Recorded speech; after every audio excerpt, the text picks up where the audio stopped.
Ini ang GMA Regional TV Early Edition.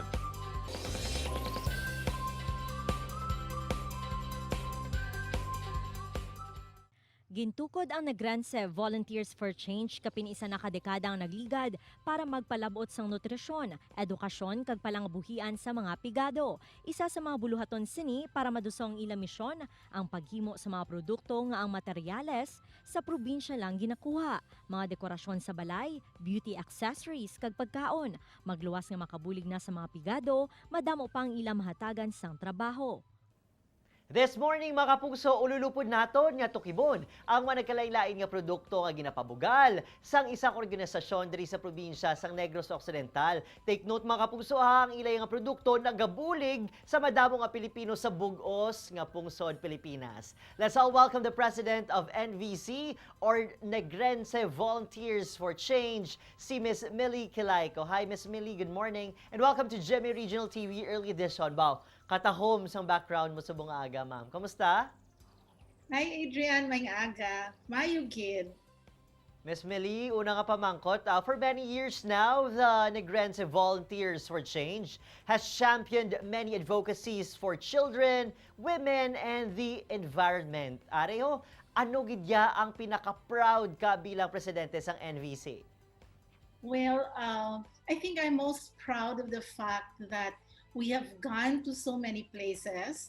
Sa Bababukid, no, across the seas, we now serve 49 provinces. No? Okay. And ang programs naman is nutrition, education, and livelihood. But I think I am most happy with our serving more than 16 million meals, complimentary food for malnourished children. Sa NVC, you have created fresh ideas on, number one, upcycling. Grabe. Let's talk about your roster of products. Ano man ang pwede namon madiskobrehan sa inyong grupo? Well, one of the things that we are also very proud of is our artisans of hope. Hindi sila, these are men and women, iban students. Gintugaan namon sang ways to be able to learn how to craft beautiful products. Like pa sa makita mo di sa likod ko. No, so that's one of our products, and the people that we work with actually pagsugod nila why gid sila may manamalaan nga skills related to the craft that we are producing. So pagsugod ni do fundraising lang isang NVC nga for every item we would sell maka-make money ang NVC para maka-feed sa mga bata. But then we thought nga, why don't we share the skills? Because kadamo man mga tao, you know, they need jobs. And so, sino naman matudlo tabi. So we began to train. Miss, balikan ko lang na, you are very well known for Mingo. We once chanced upon the group distributing packs of Mingo sa mga typhoon-devastated areas in Negros Occidental. Abi, sorry, kami, ano ning Mingo nga ginatawagan eh? Mingo is actually a complementary food, no? It has, may sample ko diri. This is ube flavored gamingo. It's in a 20 grams sachet. Yung iya ingredients ni is rice, mongo, kag malunggay, kag some other nutritious products. Like ni upo dya is ube. May ara man kami kalabasang iyang variant, may ara man kami chocolate. Ang products niya are all grown naturally by small farmers na gina-partner naman. Wow. So this complementary food, this is instant.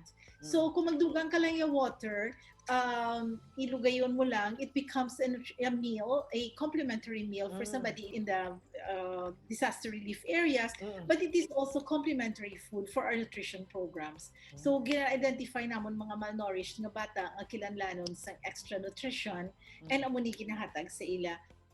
Now, Ms. Millie, let me ask you this one. What are the greatest challenges of maintaining a non-profit organization? Today, no, you have expanded your reach globally, also including our Negrense talents and citizens abroad. Nga naga-contribute man in making change nga aspirasyon sang NVC isa ka realidad. Well, the biggest challenge, of course, is financing or funding. Everything just came by the grace of God, really. May kilala kami machine, ang amo lang na biggest weapon is to pray for it. Yung when we started making Mingo meals, nagsugod lang yung Mingo meals because when we were very new, we were partnering with another organization in Manila nga nag-build classrooms dili for public schools. And all we needed to do was to help them talk to DepEd by identifying sa lugar. And so it did not need any money from us. But then we needed money to set up a factory. So we had to really raise funds, amat-amat lang yun, to be able to get to where this is now. But now we produce Mingo, and we admit that Mingo is produced with a little profit. Kaya ang profit na siya, first of all, covers our administrative costs. And secondly, it also helps us feed more kids. So every year, it's always a challenge for us. It's the biggest challenge, but it's also the biggest reward.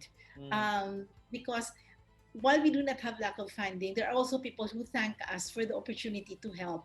Nagpasalamat man kami nga gitagaan niya kung isang kahigayunan. Yes. Nga maka-share man kami sa what we have, the spare that we have. So I think we all need each other in this world. Some of people are givers and some are takers. Kami a conduit lang. And siguro NVC is all these and probably more. Paano makabulig ang makapuso natin sa Western Visayas para mabuligan sa NVC ang iya sinigin na buligan?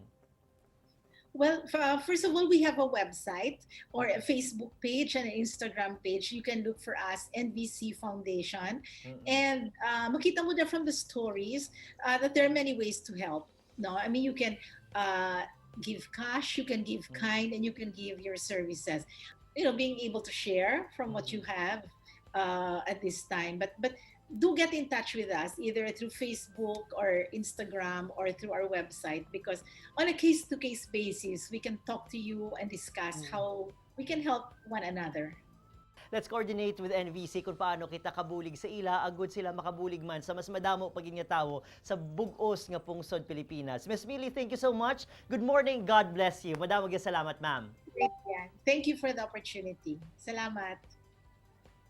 Mga kapuso, ang pagpanghanggat ni Miss Millie Kilay kong presidente sang Negrense Volunteers for Change sa aton nga tanan buligan ang makaangay nila nga nagabulig sa madamo nga Pilipino diri sa aton pungsod. Mga kapuso, remember, no one is too poor not to give and no one is not too far not to share. Magbuligay kita.